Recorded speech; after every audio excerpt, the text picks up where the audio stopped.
حضور پاک صلی اللہ علیہ وآلہ وسلم نے ارشاد فرمایا کہ جو آدمی صدقہ کرتا ہے، صدقہ دیتا ہے، آپ نے گارنٹی دی ہے، آپ صلی اللہ علیہ وسلم سچے نہیں سچوں کے سردار ہیں، صادق الامین ہے، اور آپ کو کافر بھی صادق الامین کا لقب سے یاد کیا کرتے تھے۔ مشرکین مکہ جو آپ کا کلمہ نہیں پڑھتے لیکن آپ کو صادق الامین کہا کرتے، اور آپ سرور عالم صلی اللہ علیہ وآلہ وسلم نے فرمایا کہ صدقے کی وجہ سے اگر کسی کے مال میں کمی آ جائے مجھ محمد سے آ کر لے لیں، سب کو صلی اللہ علیہ وآلہ وسلم، صدقے کی وجہ سے اگر مال میں کمی آ جائے مجھ محمد صلی اللہ علیہ وسلم سے آ کر لے لیں۔ اور آپ سرور عالم صلی اللہ علیہ وسلم نے فرمایا صدقہ ایک ایسی اللہ تعالیٰ کی طرف سے عطا کردہ چیز ہے جو انسان کے گناہوں کو معافی دلا دیتا ہے، انسان کے گناہ اللہ تعالیٰ معاف فرما دیتے ہیں۔ اور اس کے بعد آپ سرور عالم صلی اللہ علیہ وآلہ وسلم نے ارشاد فرمایا کہ صدقہ ایک ایسی اللہ تعالیٰ کی طرف سے رحمت ہے کہ اس سے بلاؤں کو اللہ تعالیٰ پیچھے کر دیتا ہے، بلائیں دور ہو جاتی ہیں۔ آپ کے اوپر کوئی مصیبت آ رہی ہے، آپ کے اوپر کوئی پریشانی آ رہی ہے، آپ کے اوپر کوئی آزمائش آ رہی ہے، اللہ نہ کرے جو بھی ایسا معاملہ ہے، تو اس صدقے کی برکت سے اللہ رب العالمین اس مصیبت کو، اس پریشانی کو دور کر دے گا۔ بلکہ ایک روایات میں آتا ہے کہ ایک صحابی تھے اور وہ کھانا کھا رہے تھے، جب کھانا کھا رہے ہیں تو ایک فقیر مانگنے والا آیا، اور وہ فقیر مانگتے ہوئے کہتا ہے کہ مجھے بھوک لگی ہے، مجھے کھانا دے دیے۔ اس نے وہ روٹی تھی، آدھی روٹی اٹھا کر اس کو دے دی، کہا اللہ بھائی آپ کا بھلا کرے یہ دو۔ اور وہ جب فقیر آئے تو جو آپ کو دعائیں دے، آپ بھی اس کو چلو اونچی آواز سے دعا نہیں دے سکتے لیکن ایسا آواز سے ضرور اس کو دعا دیا کرو۔ حضرت امی عائشہ صدیقہ سلام اللہ علیہا اتنا صدقہ دیا کرتی تھی، آپ کے پاس ایک اشرفیوں والی یا دیگر کو ایک سامان تھا کہ جس سے آپ ہر وقت صدقہ اپنے ہاتھ سے دیا کرتے تھے۔ وہ ہمارے پنجابی میں کہتے ہیں ہاتھ کا دنتا کم آ گیا، اپنے ہاتھ کا دیا ہوا کام آتا ہے، تو اپنے ہاتھ سے دو، اور اپنے بچوں کو کہو کہ بھائی بیٹا یہ اپنا یہ پیسہ ہے یہ فلاں کو دو، اس کو ابھی سے عادت پڑے گی۔ تو امی عائشہ صدیقہ رضی اللہ تعالی عنہ کے پاس کوئی مانگنے کے لیے آتا تو وہ جب اس کو خیرات دی جاتی تو ظاہری بات دعا کرتا ہے اللہ آپ کا بھلا کرے، اللہ آپ کو عمر میں برکت عطا فرمائے۔ تو امی عائشہ صدیقہ رضی اللہ تعالی عنہ بھی اسی طرح ان کو دعا دیا کرتے۔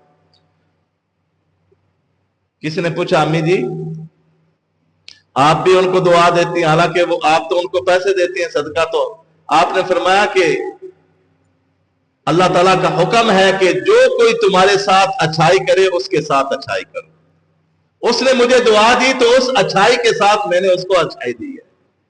اب رہ گی باقی صدقے کی بات ہے، یہ تو میری طرف سے اضافہ ہے کہ اللہ تعالیٰ اس صدقے کی برکت سے اللہ تعالیٰ میرے گناہوں کو معاف فرمائے اور اللہ رب العالمین دنیا اور آخرت کی مجھے بھلائیاں نصیب فرمائے۔ تو صحابی نے وہ آدھی روٹی تھی وہ اس کو دے دی۔ اب دینے کے بعد باہر نکلتے ہیں اور نکلتے ہوئے کیا دیکھتے ہیں کہ ایک سانپ ہے، اس کے اوپر پاؤں آیا۔ ظاہری بات ہے سانپ ہے، اس کے اوپر جب پاؤں آؤ تو وہ ڈس لیتا ہے، لیکن اس نے نہیں ڈسا۔ ایک دفعہ پاؤں آیا، دو دفعہ پاؤں آیا۔ اب بڑی حیرانگی ہے کہ سانپ نے ڈسا نہیں۔ جب اس کو دیکھا گیا اس کے منہ کے اندر وہی روٹی کا ٹکڑا تھا، وہی جو روٹی کا ٹکڑا تھا۔ اس لیے اللہ کے راستے میں دیا ہوا کام آ جاتا ہے۔ ایک تو آپ کا اگلے جہان میں اللہ تعالیٰ آپ کا اکاؤنٹ کھولے گا۔ مثل الذین ينفقون فی سبیل اللہ کمثل حبۃ مثال ایسی ہے کہ جس طرح تم ایک گندم کا دانہ ڈالتے ہو تو اللہ تعالیٰ اس سے 7 بالیاں نکالتا ہے اور ہر بالی کے اندر 100 دانہ ہوتا ہے۔ تو اسی طرح اللہ رب العالمین فرما رہے ہیں کہ تم میرے راستے میں 1 روپے دیتے ہو تمہارے اخلاص کے اوپر مبنی، میں تجھے بڑھا چڑھا کے اس کا اجر عظیم عطا کروں گا۔ مثل الذین ينفقون اموالهم فی سبیل اللہ کمثل حبۃ۔ تو ایک تو یہ بھی آپ سمجھ لیں کہ یہ ضروری نہیں ہے کہ آپ لاکھ روپیہ صدقہ دیں یا کالا بکرا دیں، یہ ضروری نہیں ہے۔ یہ ایک ہماری طرف سے ہے کہ بکرا دو فلاں دو، آپ 10 روپے بھی صدقے کے طور پہ دے سکتے ہیں۔ آپ کو اللہ رب العالمین نے گنجائش دی ہے، آپ 20 روپے دے سکتے ہیں، 30 روپے دے سکتے ہیں، 5 روپے بھی آپ اس نیت کے ساتھ دے سکتے ہیں جتنی اللہ نے آپ کو وسعت دی ہے۔ ایک صحابی آیا، یا رسول اللہ صلی اللہ علیہ وسلم مجھے موت سے بڑا ڈر لگتا ہے۔ آپ سرور عالم صلی اللہ علیہ وسلم نے فرمایا صدقہ دیا کرو۔ کچھ عرصے کے بعد پھر آیا، یا رسول اللہ آپ مجھے موت سے کوئی ڈر نہیں لگتا، یہ کیا وجہ ہے؟ پہلے میں وہی تھا، مجھے موت سے ڈر لگا کرتا تھا، لیکن اب مجھے موت سے کوئی نہیں ڈر لگتا۔ تو سرور عالم صلی اللہ علیہ وآلہ وسلم نے ارشاد فرمایا کہ آدمی کا جہاں پہ مال ہو وہاں پہ جانے کا دل کرتا ہے۔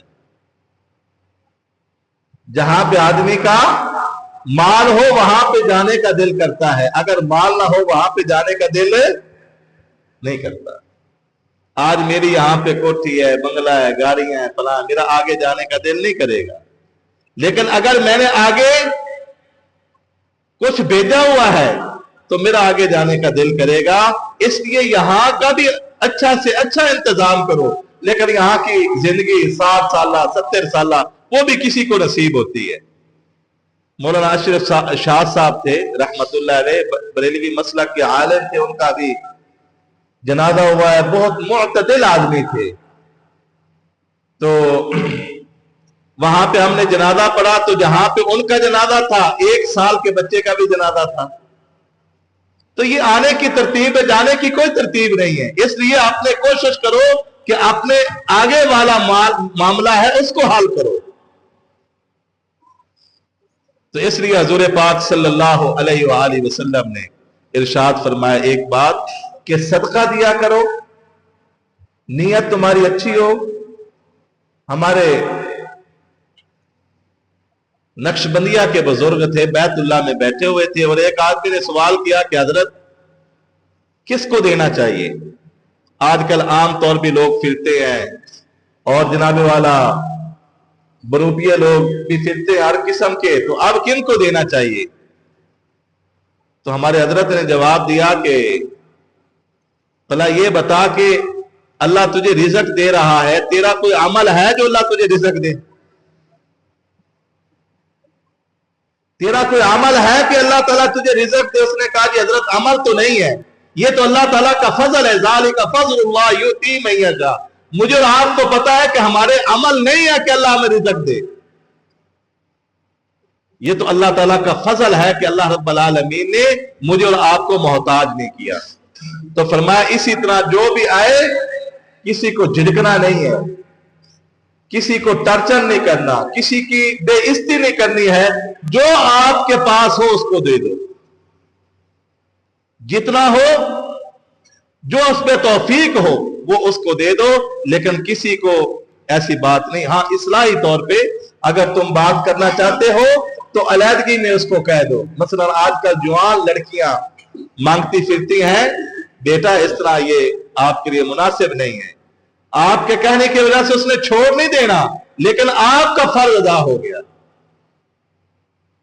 لیکن جو آپ کے پاس جو حسب توفیق ہو وہ اس کو دے گے، اس لیے کہ اللہ رب العالمین ہمیں بے حساب دے رہا ہے اور ہمارے عمل کی وجہ سے نہیں دے رہا، یہ اللہ تعالیٰ کا ہمارے اوپر فضل ہے اور کرم ہے کہ اللہ تعالیٰ نے ہمیں دینے والوں میں سے کر دیا ہے۔